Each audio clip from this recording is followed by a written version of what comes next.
oo ay laamaha amniga u soo gacangeliyaan gacan ku dhiiglayaashan iskugu jira rag iyo dumarka ee baangadaha iyo qoryaha la ordayay muuqaalada iska soo duubay iyagoo wiilashaas Soomaaliyeed ee askartaas si arxan darro ah u leynayo. sidoo kaleeto odayaasha dhaqanka ee beelaha Xawaadle oo dhalinyaradan la laayay ay ka soo jeedeen ayaa soo saaray go'aano culus oo ka dhan ah talaabada ay kaga jawaabi doonaan falkii argagaxa lahaa ee wiilashooda loo geystay ama lagu dilay. waan dul istaagi doonaa xaaladda guud ee gobolka Shabeellada Dhexe iyo sidoo kaleeto gobolka Hiiraan, dhaqdhaqaaqyada ciidan iyo sidoo kale howlgallada dawladdu ay wado, qorshayaasha ay qaateen iyo sidoo kaleeto kooxahan nabaddiidka argagixisada aan waxba dhaamin ee falkaasi argagaxa leh wiilasha Soomaaliyeed ku laayay iyo meelaha lagu tuunsan yahay iyo xogihii ugu dambeeyay ee degmada Ceelbaraf iyo guud ahaan Hirshabeelle ayaan dul istaagi doonaa. waxaan dhinaca kaleeto iyadana mid iyo labo aan ka taaban doonaa go'aanka dowladda federaalka Soomaaliyeed ay ka qaadatay kasii mid ahaanshaha ciidamada ATMIS ama ciidanka howlgalkan cusub ee midowga Afrika, ciidamada Itoobiya ee sanadka cusub iyo hadalhayn weyn oo ka dhalatay Itoobiya oo weji gabax kala kulantay danaceedii ahaa in ay ciidamadeedu ka mid noqdaan ciidamada howlgalka midowga Afrika cusub ee sanadkan 2025 ee hadda maalmaha ugu soo aadan bilaabanaya ayaan iyadana dul istaagi doonaa haddii alayno. soo dhawaada muuqaalka like saara, aragtidina nagu reeba qaybta commentiga. aynu ku bilownay waxaan ogsoonayn in maalin ka hor wiilal 7 ah iyo waa 6 la isku hayo oo ciidanka xoogga Soomaaliyeed ka tirsanaa oo ka soo jeeda gobolka Hiiraan oo ka soo jeeda beesha Xawaadle inay maleeshiyaad beeleed ay ku qabteen duleedka degmada Ceelbaraf. wiilashu maleeshiyaad mayna hayn, ciidan xoog Soomaaliyeed ka tirsan bay ahaayeen, ciidan qaran bay ahaayeen, fasax bay soo qaateen, eheladooda iyo dadkooday u socdeen, si nidaama ayay kaga soo baxeen furimahoodii iyo goobihii ay difaaca kaga jireen. wiilashii noocaas ahaa maleeshiyaad beeleed ka soo jeeda beesha Abgaal oo weliba Xasan Kuhayba madaxweynaha jamhuuriyadda Kuhayb ah ayaa wadada u galay. wadada loo galay waa la qabtay, gaarigii baa lagala tegay, meel baa la geystay, dib baa loo xidhay, diriiskoodii baa dib loogu xidhay, ayagu qoriyay wataanoo way la kor istaageen. gabdhana midiye intay u dhiibeen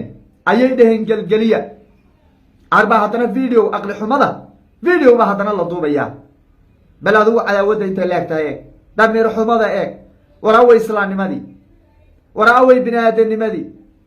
waraway hawra xaggay aaday. waa arrinta la tacajabay weeye run ahaantii. muuqaalka markaan daawaday waan argagaxay oo waan qaadan waayey. adigay daawanayaan inaad qaadan weydo waa macquul oo weliba qalbigaadu u gilgishay. dhacdaa argagax badan. war dad waa isdilaan, Soomaalidu waa isdishaan. dagaal xabad qof maxaa weeye intaad dagaal wada gasheen aad isku disheen waxbaba maahaba. intaad wiil ciidan Soomaaliyeed oo kaarkiisi wataad soo qabato aad tiraahdo Xawaadle aan isaynaa, reer hebel baan isaynaa, oo intaad gadaal u xidhato, gadaal waa masaafur aduu ku dhex maraya, waa ciidan Soomaaliyeed, waa masaaf isagu waxba kama oga dagaalada iyo waxa. intaad gadaal u xidhato aad tiraahdo haddana gabadh tooriyo, war hadday xabad dhag dhag dhag dhag inta ka seensaa ku leynaa waxbay ahaan lahayd. gabdha intay tooriyo u dhiibeen waxay dhahayaan gelgeliya, arbaab fujuq, qofkii nool fujuq, kolba meel bay ka gelin fujuq. waa dumar ya, dumarka naftirkooda waxay noqdeen bahallo caadi ah, bahallo caadi ay noqdeen. dhacdadaas markaa dhacdo argagax badan oo dhinacyo badan taabatay oo hadalhayn weyn dhalisay bay run ahaantii horta noqotay. beesha Abgaal baa sameeyeen, Xasan beeshiisaa sameeyeen, madaxweynaha Soomaaliya reerkoodaa sameeyeen, ilma adeertii baa sameeyeen, Xawaadle lagu sameeyey. horta waa in dhacdadaas halkaas aan u tiirino oo sidaa aan ula soconno. arrintaa markay dhacday ciidanka Soomaaliyeed bay saameyn ku yeelatay. boqolaal ka tirsan ciidanka Soomaaliyeed oo weliba deegaanadii Abgaal ay degahayeen difaac kaga jiray oo argagixisada ka dhicinaya shacabka Abgaal, inaan si fiican baasha u bayaamine, ayaa soo baneeyay furmihii shalay. waxay ilaa xalay soo yaasaanba deegaanka Daayif oo ka tirsan gobolka Hiiraan ayaa maanta geel loogu qalay oo lagu soo dhaweeyey oo hadda ay ku sugan yihiin. dadka deegaanka gobolka Hiiraan weliba gaar ahaan Xawaadle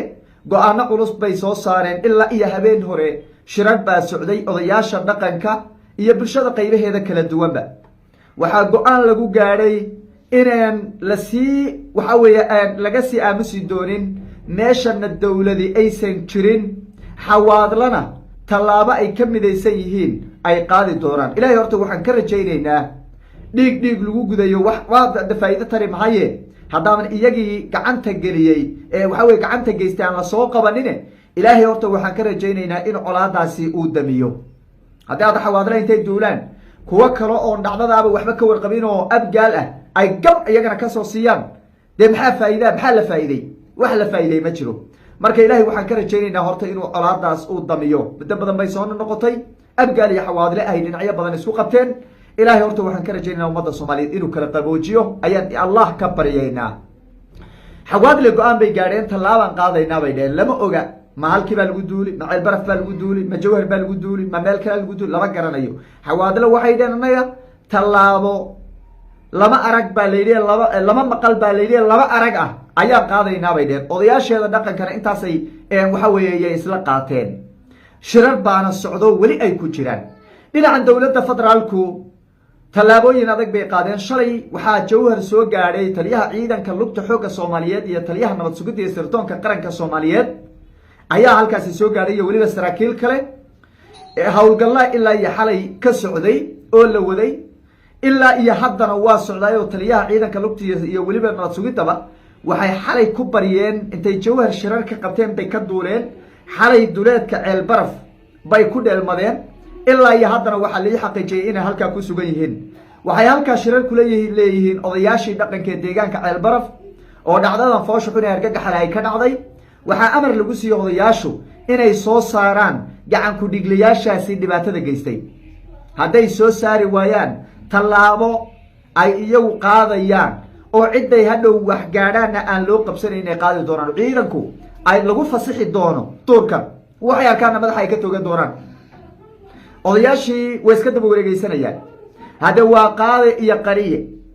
sababtoo dableydan waxaa raashinka siinaya waxaa seexinaya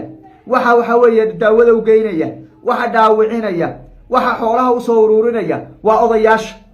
dhalinyaradan iyagu cidna waxba siin mayso waxa wax siinaya waa odayaasha weye odayaasha wax siinaya markaay ma doonayaan in lasoo qabto waa wiilashoodii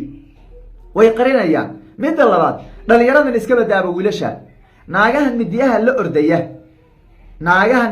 la ordaya ee ragga gelgelinaya magaaladay dhex joogaan tuulooyinkay dhex joogaan waa la yaqaanaa waa ina hebel lama soo qabanayo tallaaba marka la sugayaa ciidanka soomaaliyeed inay qaadaan howlgal xoogan baa socda degmada ceelbarafna waa laga qaxay ciidankuna way ku hareereysan yihiin ilaa aaggaasoo dhan baa howlgal ka socda mas-uuliyiintiina halkaabay ku sugan yihiin oo way ka go-an tahay sidii gacan loogu soo dhigi lahaa waynu eegi doonaa wixii kasoo kordho muuqaaladeena dambe ayaan idinkula wadaagi doonaa run ahaantii dhacda argagax badan ayay ahayd dhinaca kale dowladda federaalka ee soomaaliya ayaa golaha ammaanka ee qaramada midoobay ka jeedisay in etoobiya aysan qeyb ka noqonaynin howlgalka cusub ee midowda africa ee nabad ilaalinta soomaaliya ee bilaaban doona 2025 bishan hadda inagu soo aadan ee hadda soo bilanaysa maalmaha yar ay ka dhiban yihiin dowladda soomaaliya mowqifkeeda ayay adkaysay heshiiskii ankara ka dhacay ee etoobiya iyo soomaaliya waxaa si weyn loo hadalhayey oo dadku bulshadu ay hadal haysay in etoobiya loogu ogolaaday in howlgalkaas ay qeyb ka noqoto balse waxaad moodaa in jallaafato siyaasadeed oo aad iyo aad u xanuun badan etoobiya loo dhigay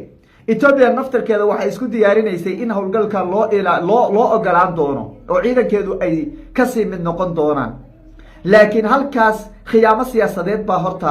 dhabarka dhulka loogu dhuftay horta etoobiya soomaaliya guul weyn bay arrintaa ka gaadhay golaha ammaanka ee qaramada midoobeyna qaranka ayay ku duugeen inaysan etoobiya ka mid ahayn wadamadii horay ay soomaaliya u gudbisay ay qeyb ka noqon doonaan marka jallaafato siyaasadeed ayaa horta halkaa kasoo gaadhay etoobiya xagga etoobiya warka kasoo bixi doona lama oga maadaama horay ay u tiri annaga kama bixayno gudaha soomaaliya oo ciidankaanadu way joogayaan